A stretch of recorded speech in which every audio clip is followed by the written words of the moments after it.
this era of value-based care, hospitals are focused on reducing costs, improving outcomes, and enhancing the patient experience.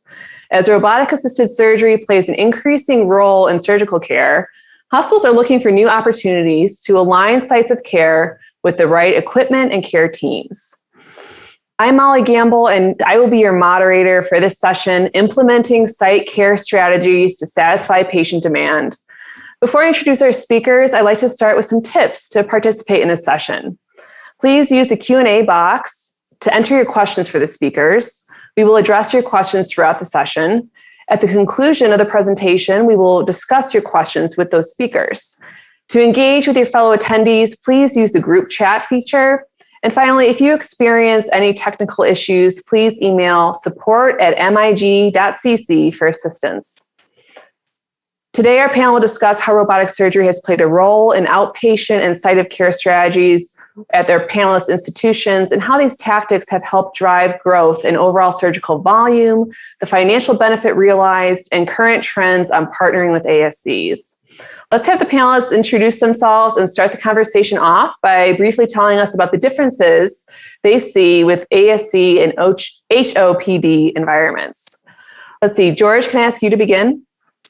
Thanks, Molly. Hi, I'm George Sauter. I'm the Chief Strategy Officer at John Muir Health. We're a good-sized health system here in the San Francisco Bay Area. Long-time a user of robotic-assisted surgery, and currently have several robotic-assisted surgery machines in the four walls of our hospital and one in an ambulatory surgery center.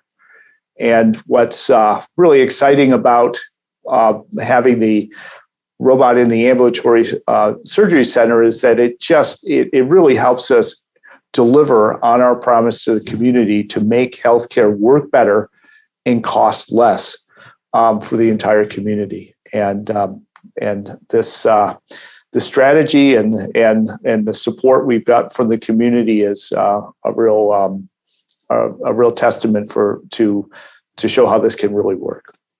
George, thank you so much for being here. I'm looking forward to learning more. Jim, let's turn to you next. Absolutely. Thank you for having me also, Molly. As you said, my name is Jim Miller. I'm president of Lehigh Valley Hospital, Hecktown Oaks. It's part of Lehigh Valley Health Network. We're a 10-hospital system in Eastern Pennsylvania. We've been in the robotics game for about 13 years. We started in 2008. And, as George said, we focus on, low cost, high value, high access procedures. So site of care strategy was extremely important to us as we started developing a robotic growth strategy about 3 years ago. Looking forward to learning more, Jim. And let's hear from you, Matt. Thanks, Molly. Matt Carroll, Senior Director of Market Access and Custom Analytics. We're the change management consulting team, the arm of Intuitive. We've spent the last 5 years trying to make business cases for ASCs, HOPDs, or same-day discharges in the four walls of the hospital. That's a tremendously exciting opportunity, and I'm looking forward to today's discussion. Thanks, Matt. Well, George, let me turn back to you to learn a bit more about the site of care strategy at your institution and how you developed that initial strategy and also how robotics played into that. Well, the idea of providing the right care at the right place at the right time is kind of foundational to that strategy. What's to make it financially worthwhile, we need to make sure that our contracting strategy is evolves along those same lines. So taking risk for outcomes, taking risk for usually in the form of bundled pricing and bundled contracts is really central to moving that, making both the strategy work operationally, but also financially for the health system. Jim, is your strategy in line with what George described so far? Is there anything you would add or anything that distinguishes it further? Yeah, so our system's a little different. We do not have ASCs where we do robotic procedures. We do have ambulatory surgery units, which are hospital outpatient department environments. So a lot of the kind of rigor that George and his team put in, we do the same things. It's just the contracting and reimbursement are at hospital-based rates.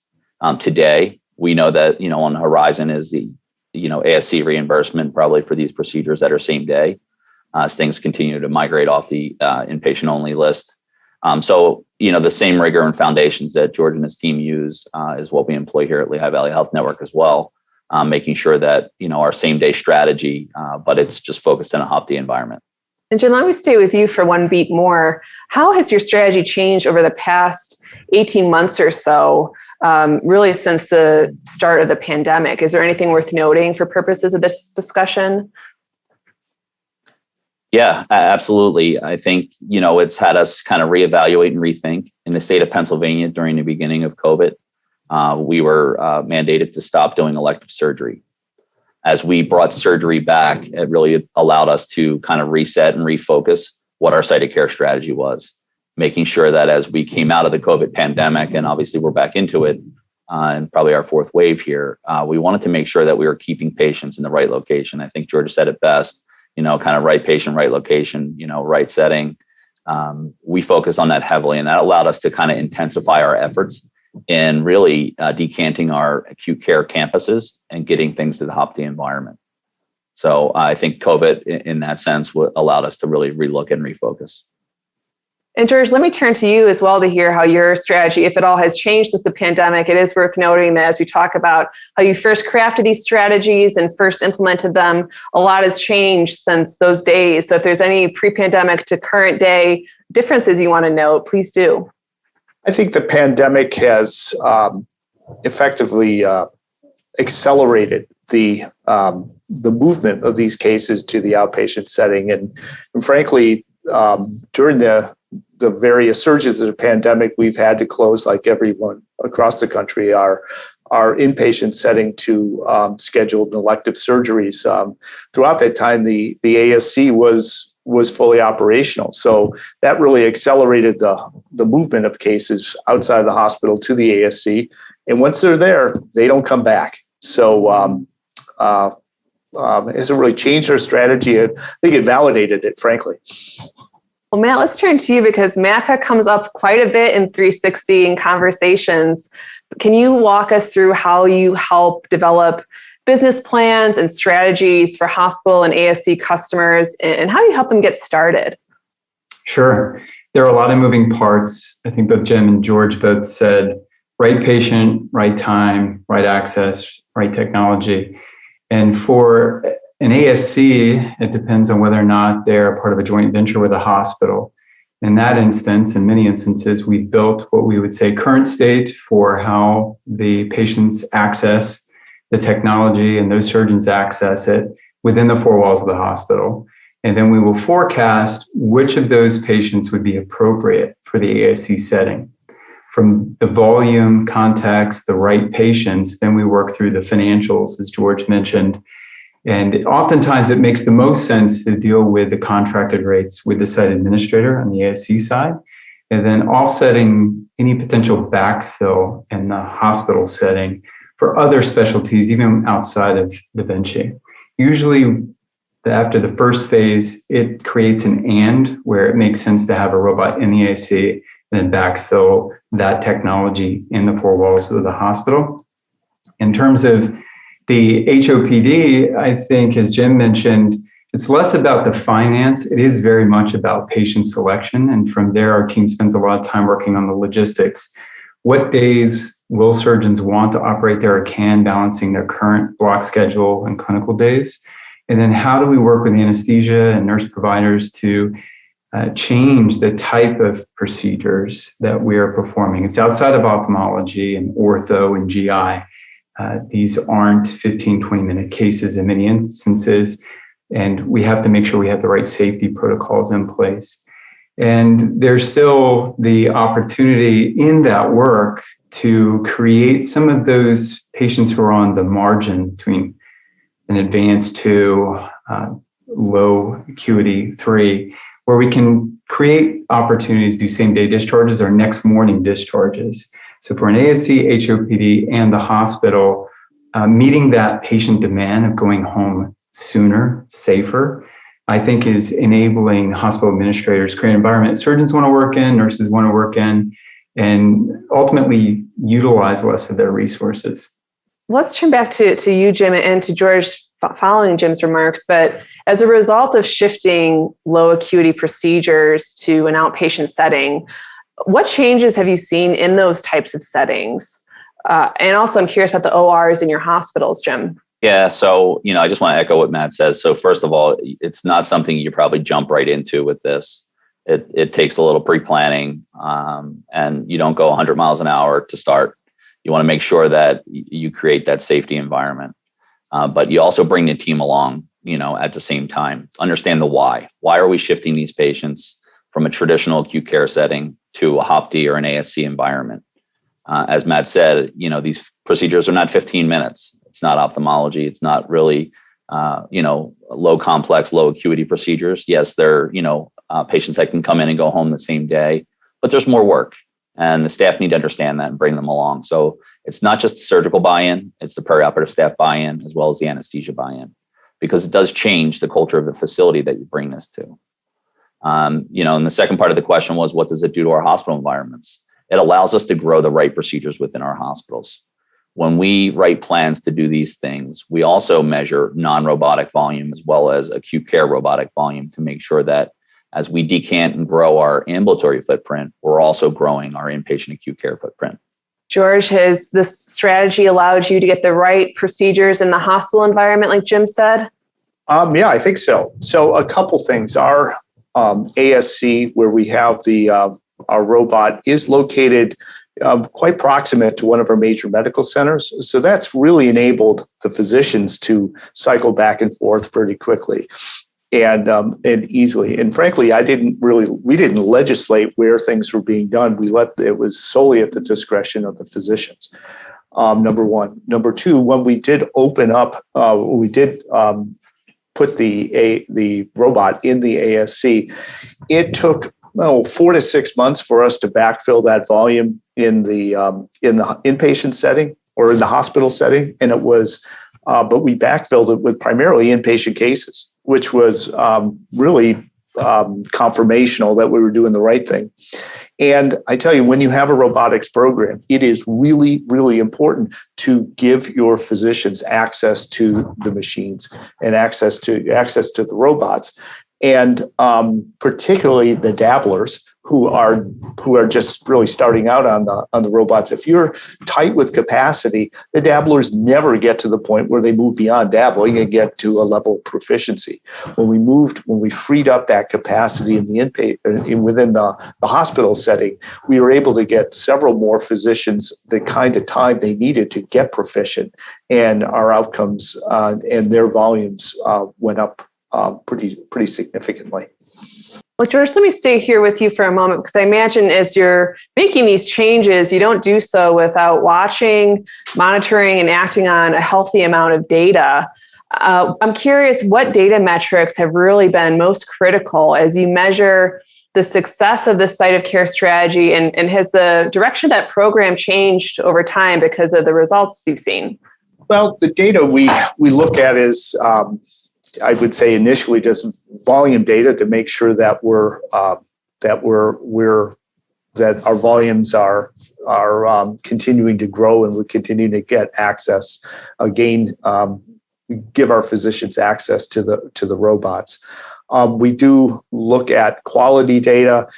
Both the hospital and the ASC setting are, that's part of normal standard operating procedure, and they that's really first and foremost how they view to see if a program is successful. If any kind of quality goes awry, believe me, that movement to the outpatient setting would stop immediately.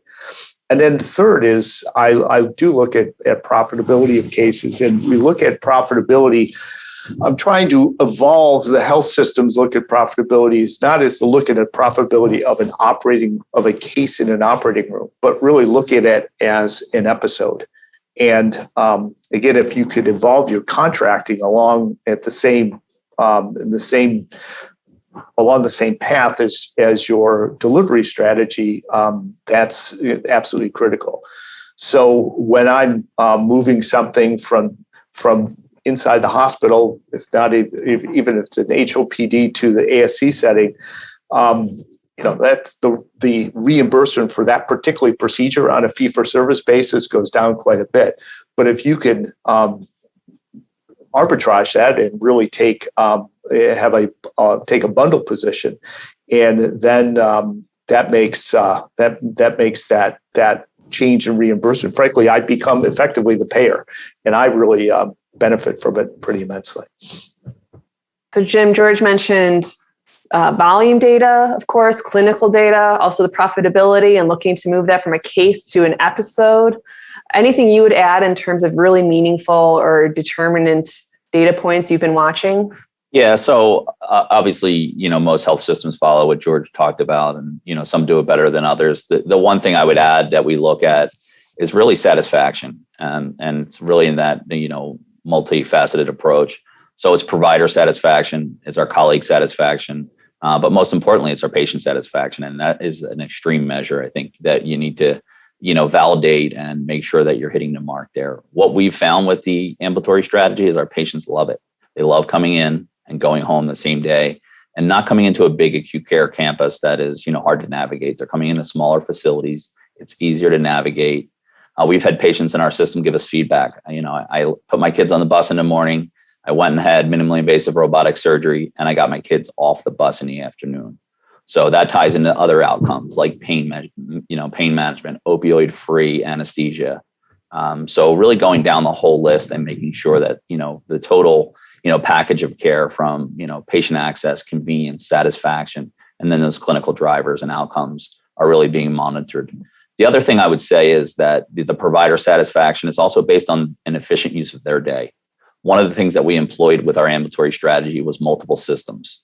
So knowing that we were taking someone and our facility is not as close to the acute care campus as George's hospital system, we were able to get them to go there for the full day and operate on 2 systems. We have gynecologic surgeons doing 6 to 7 cases there, and we have general surgeons doing between 8 and 12, depending on day. So that's a huge satisfier from an efficiency standpoint in the surgeon's world. George, I want to bounce back to you for a moment to get your thoughts on when considering which procedures to move to the outpatient setting.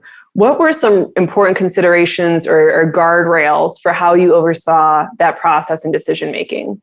We really let the surgeons drive that. They they're the ones making that decision each and every day. We have the medical staff themselves has set some general guidelines and protocols, but within that, it is an individual surgeon's decision. And they really particularly on the ASC side, they let the ASC know what kind of capabilities they need and expect with the staff and with anesthesia, and they make sure that we all make sure that that's in place before they're willing to take those cases to an ambulatory setting. And Jim, did you and your teammates or colleagues offer any other forms of input? It sounds like for George, this was very surgeon driven. Any other pieces of consideration that you put into play when this decision was being made at your system? Yeah, our approach was definitely collaborative. I don't know, it was definitely just surgeon choice. But when we examined the data, kind of as Matt alluded to earlier, we looked at length of stay. So length of stay by hours. So do they come in, they go home, require minimal resources to be discharged from a facility? You're not keeping facilities open 10, 11, 12 o'clock at night. You're getting them in and you're getting them discharged in a timely fashion. That was part of it.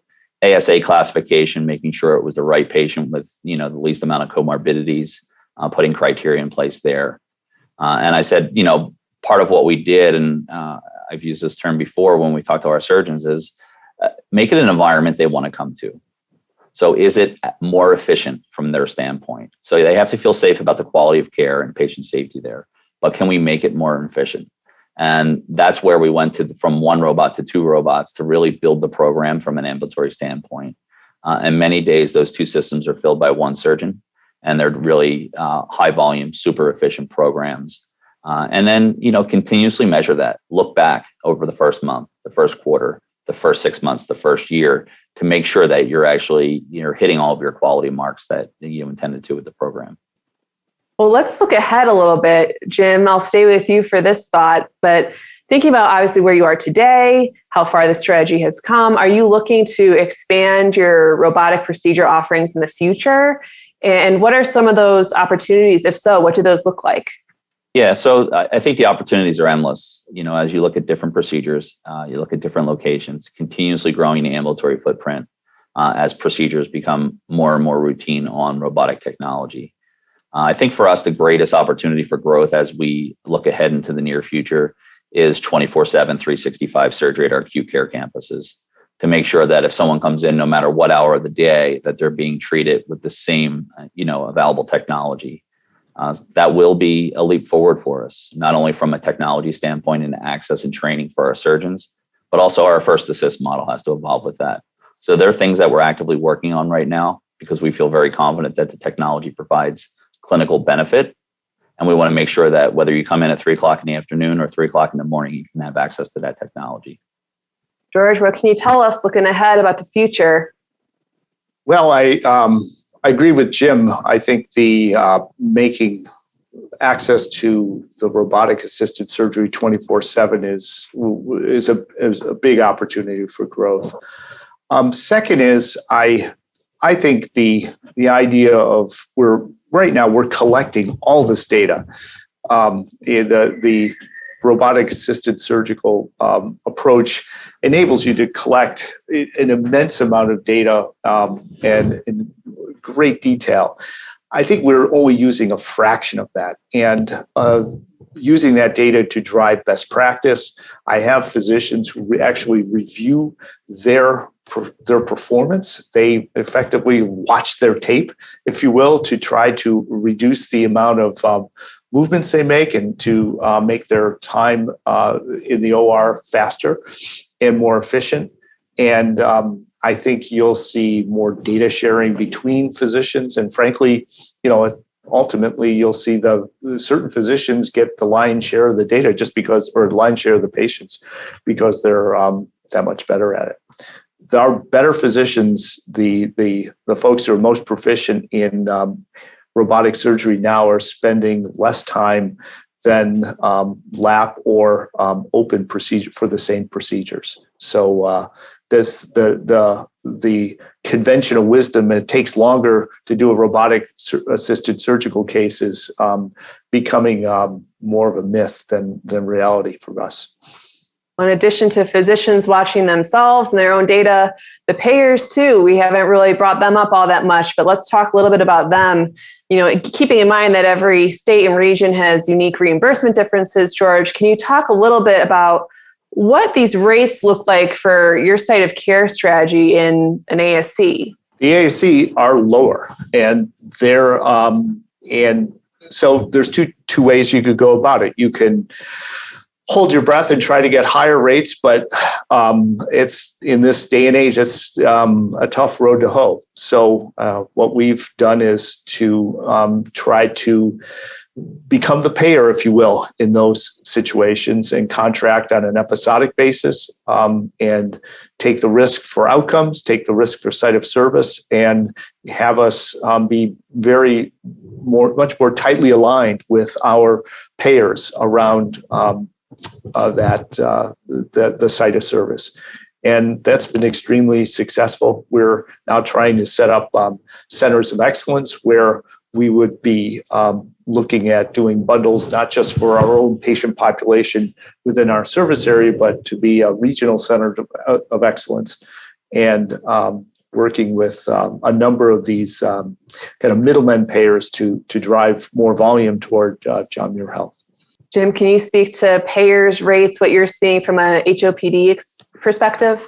Yeah, so while our payer strategy is a little different because of the HOPD environment, everything that George said it matters to us as well. We do take on risk, both upside and downside risk. So understanding the right patient, the right location, we want to make sure we're making the right decision as well.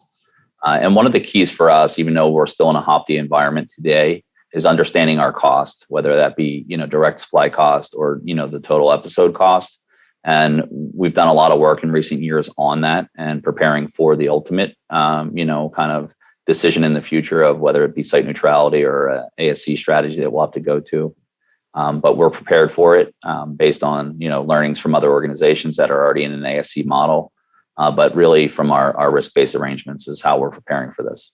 Jim, I'm going to stay with you for our closing thought before we move on to questions from attendees.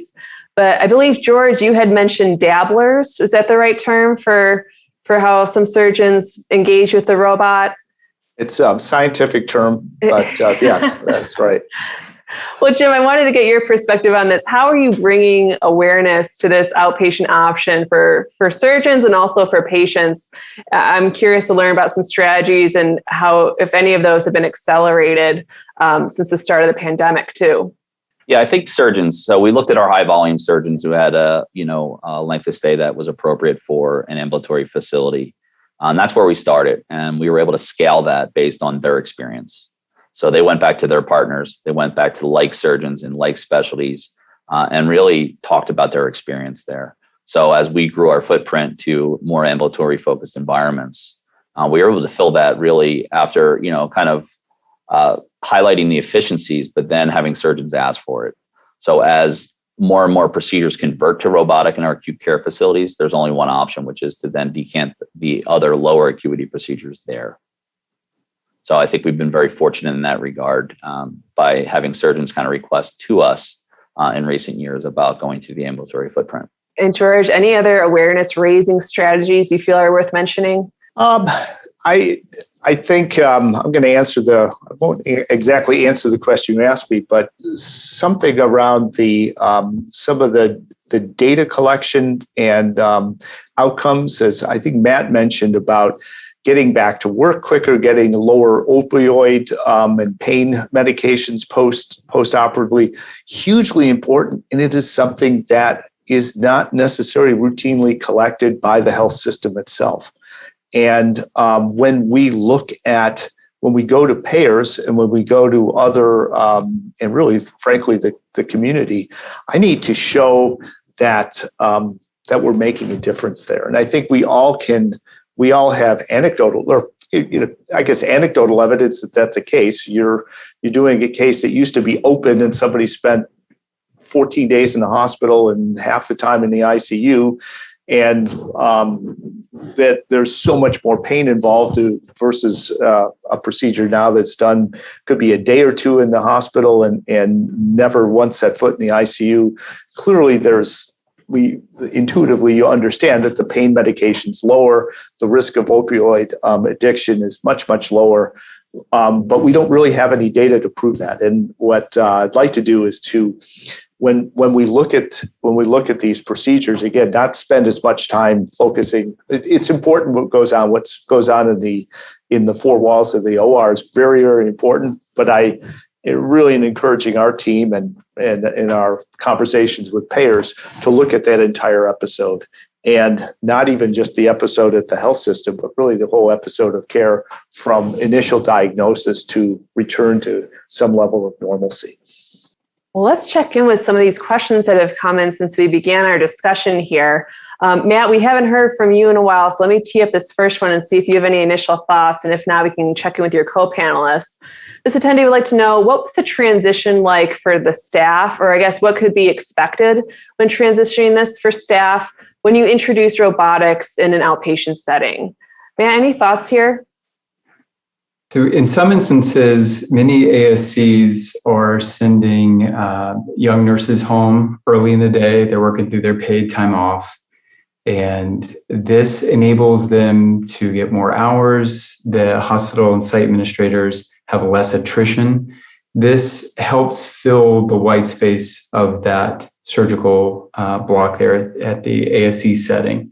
I think the other staff that we have to engage typically is anesthesia.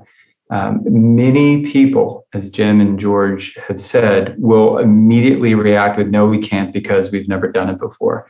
But there's too many facts, too much evidence, too much data, too many reference sites that Intuitive can bring to help them see, well, yeah, we can do this if we model after what Jim does, or a little bit of what George's team does, or some of the other reference sites that Intuitive has. So I think building the plan with them is the key to bringing the staff with you. Their default is going to be, we've never done this before. It's going to be a high degree of uncomfortable conversations. Let's just kick the can down the road. And Matt, with those data points you mentioned, is there some distrust to anticipate too with those data points initially that eventually through further conversations you start to overcome? I don't think so. I think if you go in with a baked plan and using directional data rather than the facts as they are on the ground, most people will say, well, that's your data and your truth. If we have transparency and true collaboration, many instances, that's where we find the highest degree of success when we're dealing with the reality. So that transparency of dealing with true contribution margins or case rates and putting in real rigor behind what surgeons say they will bring. Someone tells you 800 procedures, validate that with data and see what's truly addressable. I think that's a way to build trust and belief because, again, like Jim said, you build it with them. There's a lot less apprehension. Jim, anything you would add to what Matt has shared so far? No, Matt answered it very well. The only thing I guess I would add is, I would reemphasize the importance of everyone needing a seat at the table and providing the teams with the resources needed. So knowing these are new procedures to an ASC or an ambulatory environment, make sure that they have the resources to support them, train them, educate them. Intuitive offers a lot of resources, but as part of a health system, you can bring those resources also. The last thing I would add is, anesthesia keeps coming up as a topic for people to, it's a challenge and a barrier sometimes because, it's not the right location, not the right patient. What I would do is challenge the anesthesia teams. How can they do this not only safely, but can they be part of the process to improve outcomes? 30% of our patients in our ambulatory environment go home with 0 narcotics in the first 10 days. So challenge them to make this the best possible environment and own part of this. They're the experts when it comes to pain management and anesthetic care. So make them part of it, bring them to, the table early, and then check back often and, have them help report out outcomes. Jim and George, a question came in for both of you about your standard operating hours offered at the ASC and the HOPD. George, can you tell us what those hours are? And then Jim, I'll turn it over to you. As the Chief Strategy Officer, I'm blissfully unaware of the immediate hours of our ASC and in HOPD. Point is, we'll flex up and down based on demand, and generally try to keep things at the ASC to a 8 to 5 standpoint. But they do. I mean, when demand is high enough, we will run later for sure. And clearly during the pandemic, that was the case. Jim, can you shed any color for this question for attendees from your organization? Yeah, absolutely. So, outside of pandemic resurgence and, shifting of block and really looking at things differently, our normal operating hours at our ambulatory surgery unit is 7:30 to 5:30.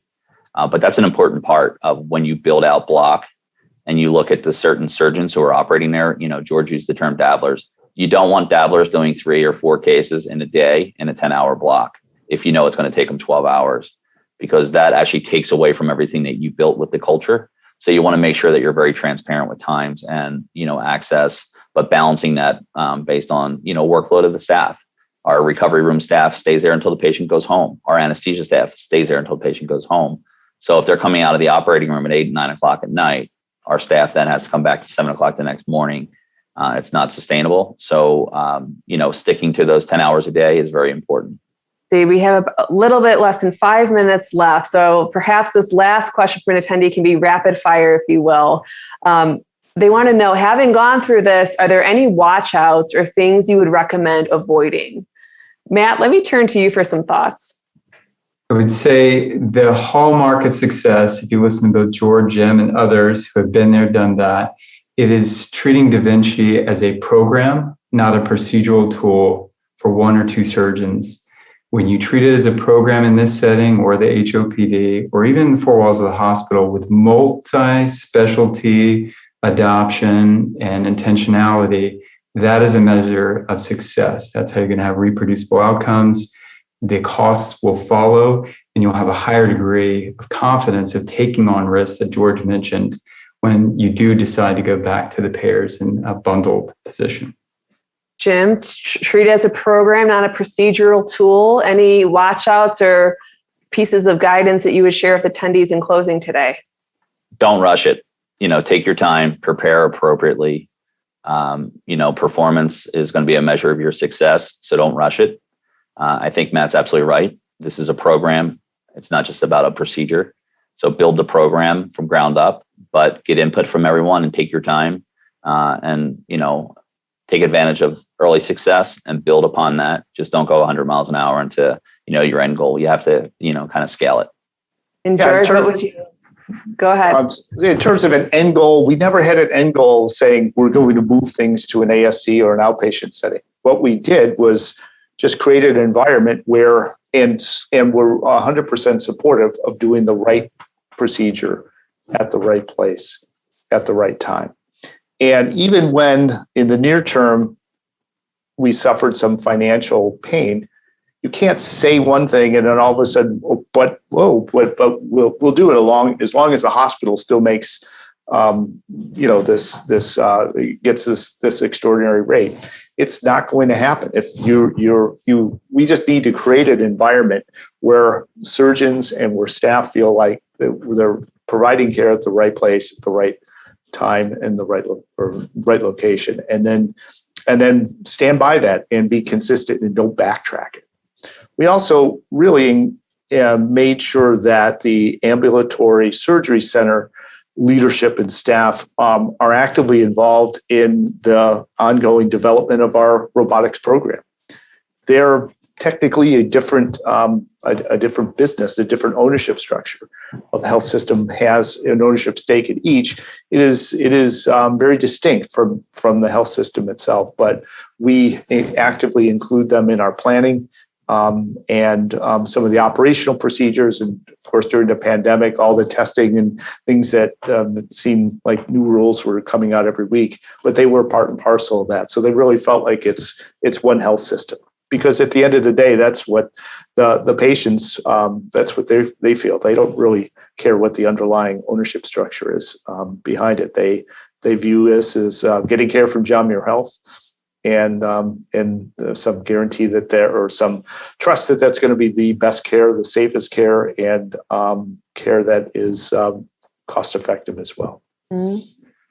Well, George, Jim, Matt, I want to thank each of you for your time today, for sharing your thoughts on this topic. It was a very dynamic discussion, so I appreciate it, and it was a pleasure serving as your moderator. Attendees, you will now have a quick 10-minute break until you get to your next session. Please remember to complete the survey at the end of this session. We are constantly looking for ways to improve, and the closing general session will start at 11:50 a.m. Pacific time. Thank you for joining us.